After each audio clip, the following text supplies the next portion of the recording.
Well, welcome to day 27 of Daily Wisdom, a 31-day journey through the biblical book of Proverbs. I'm Christian Wilson, and I'll be your guide through today's teaching.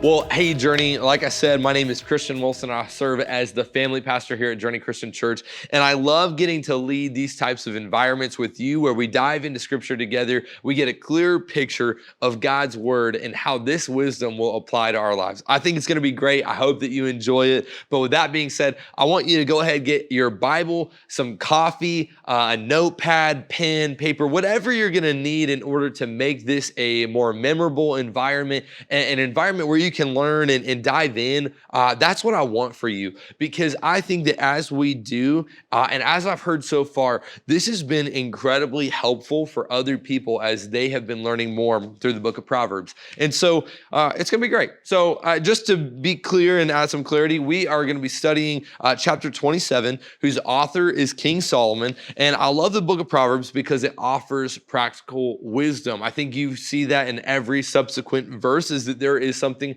practical.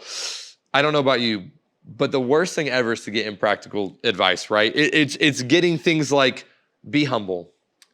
When I get advice like be humble, that's great. How do I do that? Like, be humble is a saying or a phrase, but it's not practical. Or people will say, stop worrying. How is that practical? I don't know. Oh, when I was growing up, this was my favorite one. Man up. How? How do you make? That's confusing. Or here's some more. I wrote a couple of these down.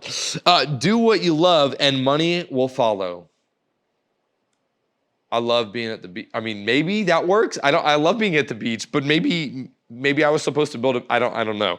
Or there's time to sleep when you're dead. That one's a terrible one. Absolutely terrible. Or this one, which I've probably heard way more than I should admit. Fake it till you make it. These are pieces of advice that are sold to us as practical pieces to live by, but I actually don't think they're good, nor do I think they're practical, nor do I think there's something that you and I as Christians should live by. Being humble, we should live by, but we should live a life of humility. We shouldn't just attempt to put it on and take it off, put it on and take it off. I want us to dive into the heartbeat of what does it look like to take practical wisdom from the book of Proverbs, chapter 27, and apply it to our lives. For example, let's just dive into Proverbs 27, verse 1. It says this, do not boast about tomorrow, for you do not know what a day may bring. Okay, so let's pause. King Solomon offers practical advice. We love this. This is not like be humble. This isn't fake it till you make it. This is don't boast about tomorrow, because what? You do not know what a day may bring. It's very practical advice. He's trying to help give reason to what he said before. It's complete. It's not just be humble, it's how to. And that's so important. You know, parents with kids, I think we understand this. We think that, man, I'm so tired and I want the kids to go to sleep. And hopefully you're a parent like me that wants your kids to sleep at night. And maybe they'll wake up in a better mood if they were kind of, monsterish before going to sleep. And young parents, we understand this. We're relating right now. And maybe you've had kids that were tyrants, maybe you might say, before they went to sleep. But parents, we know that, it's a long shot. Honestly, they may wake up in a worse mood than they were put down in. And that's kids, but it's also life in different ways. We put a lot of stock in tomorrow, but we don't know what tomorrow holds. The truth is, we don't know the tomorrow, but we know the tomorrow maker.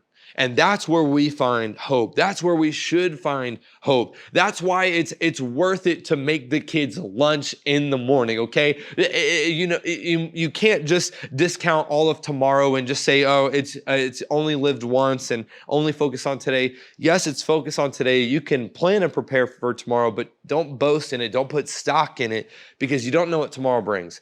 So you can still pack the Uncrustable and the Go-Gurt in your kids' lunch. I'm talking to high school parents. I know y'all do it too. I'm talking to all the elementary kid parents. I know, I get it. I've only got a 3-year-old, but he loves a Go-Gurt. But see, here's the thing. I'll get real. You see, all throughout Proverbs 27, King Solomon talks about rebuke and correction and having a non-boasting attitude. And we're going to cover 4 verses in the rest of our time that I think is going to set the scene for what does this look like practically. How do we take the wisdom principles that we're going to read together, and then how do we apply them? I think it's going to help you and I in our day-to-day walk, and I think it's truly going to be daily wisdom to live by. So with that being said, let's read Proverbs 27, verses 23 through 27. It says this: "Be sure you know the condition of your flocks. Give careful attention to your herds. For riches do not endure forever, and a crown is not secure for all generations. When the hay is removed and new growth appears, and the grass from the hills is gathered in, the lambs will provide you with clothing, and the goats with the price of a field. You will have plenty of goat's milk to feed your family and to nourish your female servants." Now, you may have just read some of that, and you were like, "Christian, how is this practical advice?" That might have been practical back in the day. How does that apply now? Don't worry. We'll provide some relevance to that today. Because here's the thing. There's so much richness in the 4 verses that we read, and they all apply to verse 1. I'll show you how the front and the back of this proverb truly tie in beautifully. So hang in there. There's richness in the proverb in the same way that it begins and ends, and it's kingdom principles that you and I can live by. So let's unpack it. Here we go. Verse 23, we're going to unpack each one verse by verse. It's going to be so helpful. It says this: "Be sure you know the condition of your flocks." Okay, now seems basic. Obviously, Solomon is painting a picture of agriculture and riches and understanding here, and that's great. So let me make it a little bit more reasonable for you and me. As he says, be sure you know the condition of your flock. Be sure you know the condition of what you lead. Be sure you know the condition of what you manage. Be sure you know the condition of the kids that you raise. Be sure you know the condition of the bank account that you have. Be sure you know the condition of your friends. Now, I could keep going on and on and on, but if I was to tell you culturally how this is interpreted as somebody who would go out and tend to their flocks and oversee their assets, their property, the materials, and the resources, they did that so specifically and intentionally. Solomon is giving this great advice to help them become better overseers of what they have. Flocks and herds are here, and they're put as riches and possessions.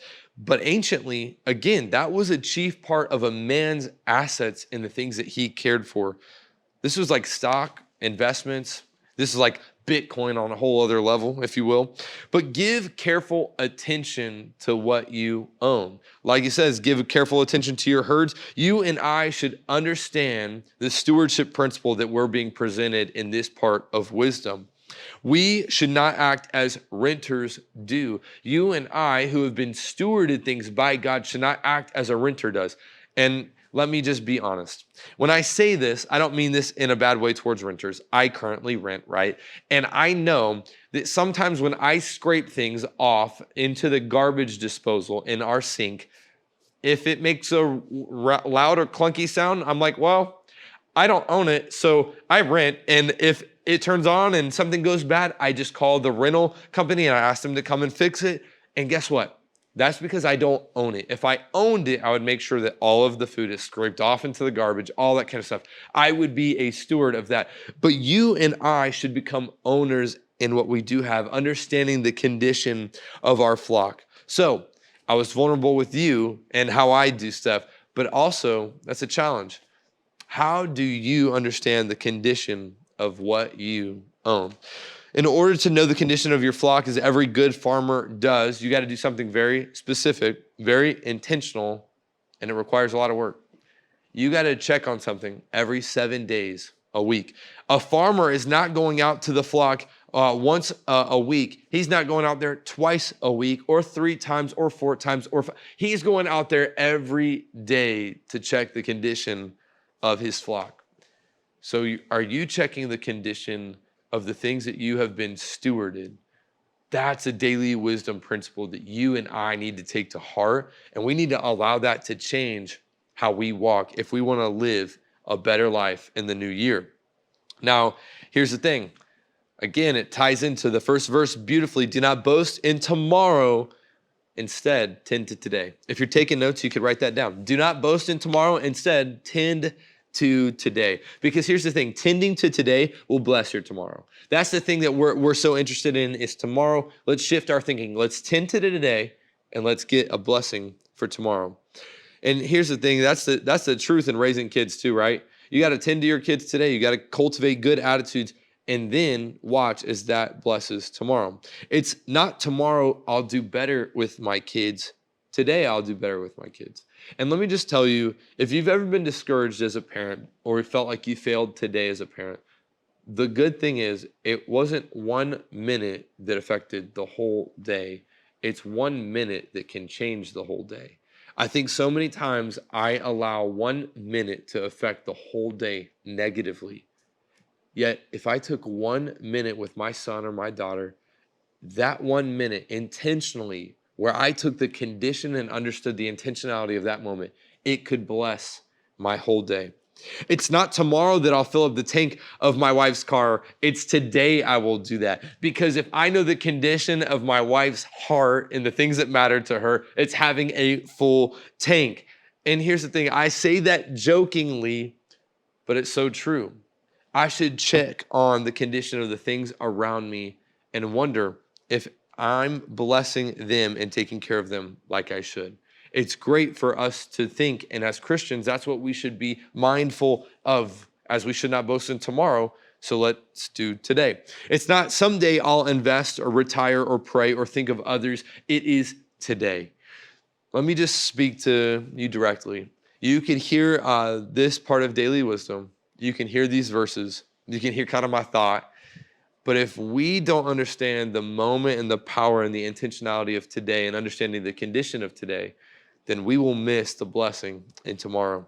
So know the condition of today. Know the condition of your soul today.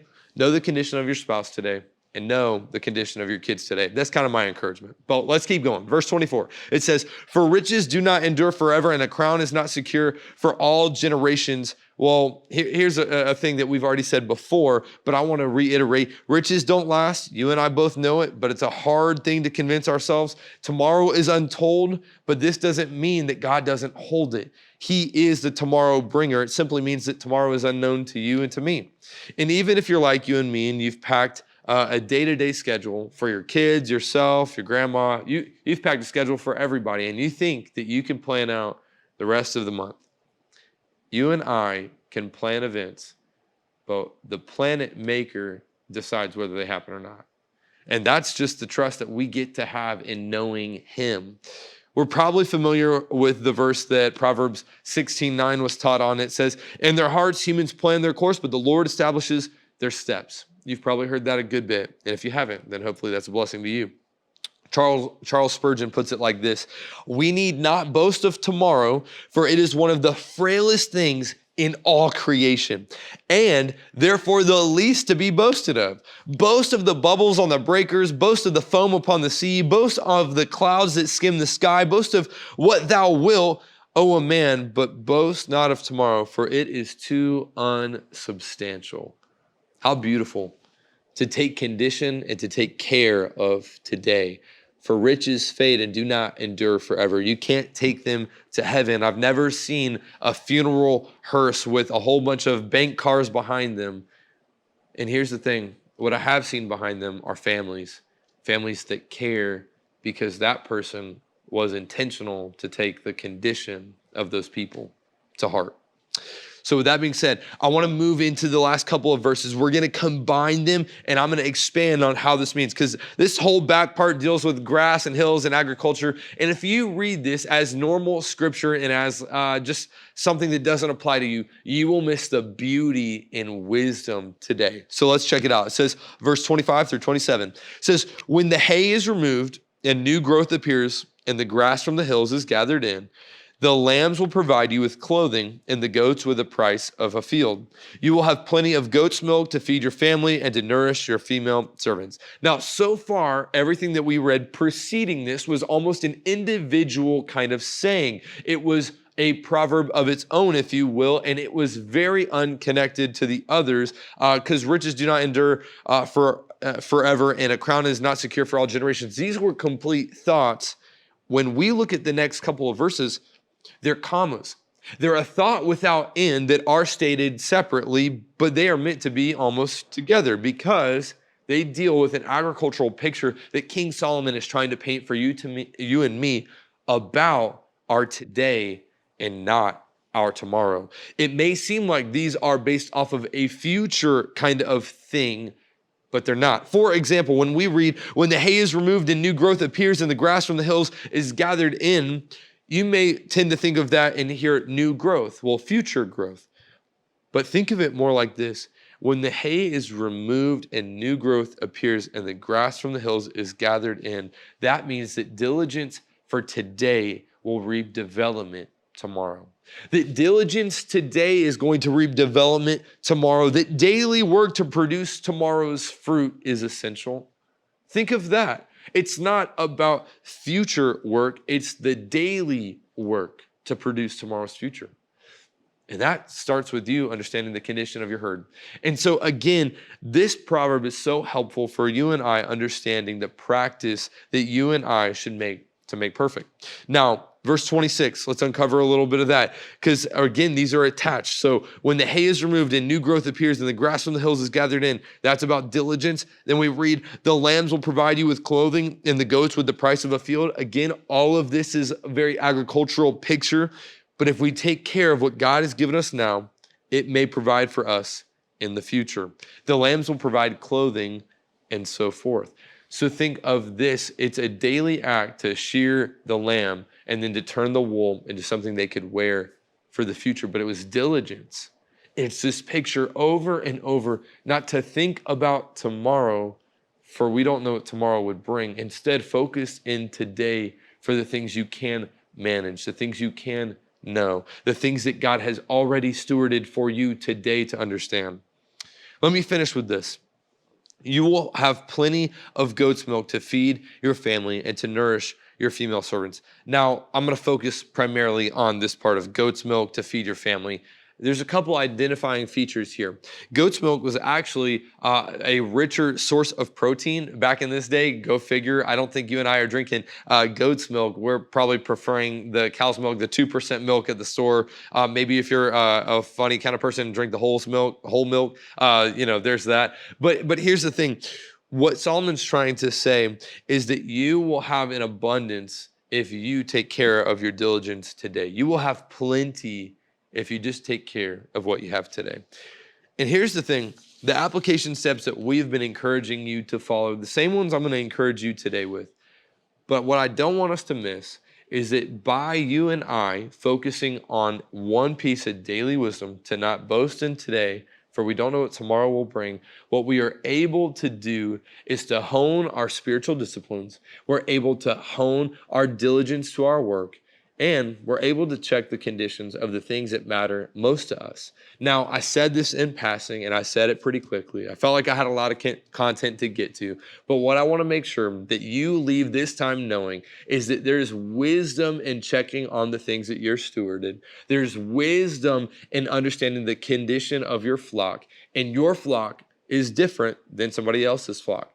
But you should be able to identify your flock, such as your spouse, or your kids, or your retirement, or your bank accounts, your debt, all of those things. You should understand the things that you have been stewarded so that you might know the conditions, so that you could lead them for a better tomorrow. That's the hope and the goal of all of this. And here's the thing, the reason all this matters is because Jesus has given up his portion, died on the cross for you and for me to get what we have today, to have the ability to have this. And if that's true, then how we live and lead our lives should matter. Now, there's 3 action steps that we've been encouraging you to do every week, and I'll encourage you to do them as well. Read the whole proverb. We only covered a couple of verses, but I think they were some of the best kind of overview, overarching of the theme of Proverbs 27. But read the whole Proverbs 27. It is great, full of great content. And take one proverb out of this and spend time, meditate on it. So read the whole thing, then meditate on one verse. And then the last one, don't do this alone. take this to heart and don't do this alone. Share this teaching, share the proverb that you're trying to meditate on, and share it with somebody else. Because when you're in community with Christ followers, you will watch as God works in and through you, and it's going to be great. Well, church family, I hope that you've had a great time today, and I can't wait for you to come back tomorrow for more. Thank you so much, and we'll see you later.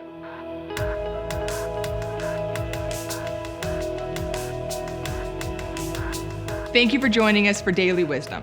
Don't forget to subscribe to Journey's YouTube channel and sign up for notifications for future messages. If what you heard today was helpful or encouraging, please share it with others. Join us again tomorrow for more Daily Wisdom.